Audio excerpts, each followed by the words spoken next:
thank you for listening to my testimony. It's been a long afternoon.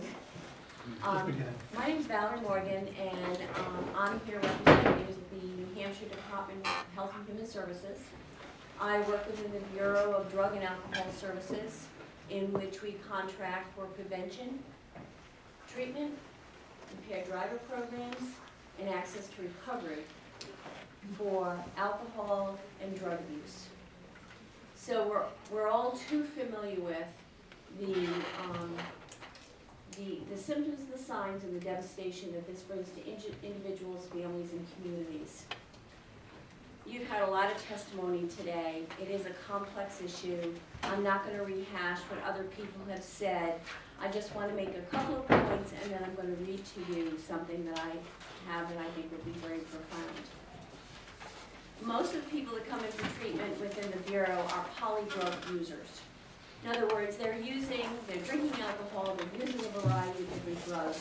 That's very commonplace. So to say that we have mostly marijuana users and most of the people are drinking alcohol, it's hard to tease it out. The other thing that I would like to bring to you is that although in statute we're supposed to get part of the liquor proceeds, as Tim before me has then said, that is always challenged every year. So we are under-resourced in the way that we're treating people with addiction. Marijuana just adds to that. Whether it's legal or illegal, it doesn't matter. It's a problem, and it adds to the addiction issue. And I can't imagine that any one of us would want to add to that. It has been said before that as you see a decrease of harm, we see little harm in something, there's an increase in use. That is one correlation in the data that we're able to make a clear alignment to. And when we legalize something, that is opening up a Pandora's box that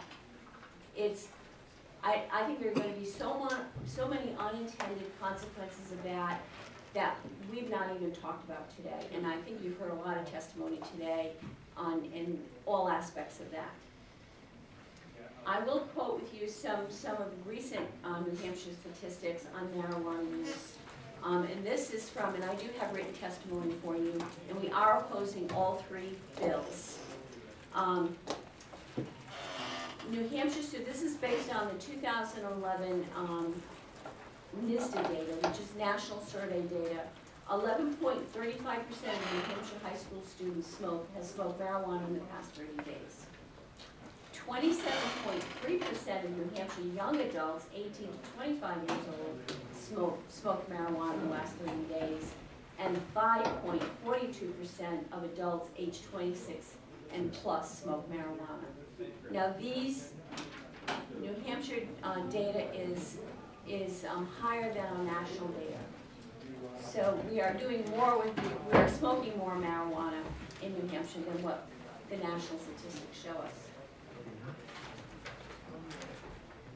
We were fortunate to receive a letter from Dr.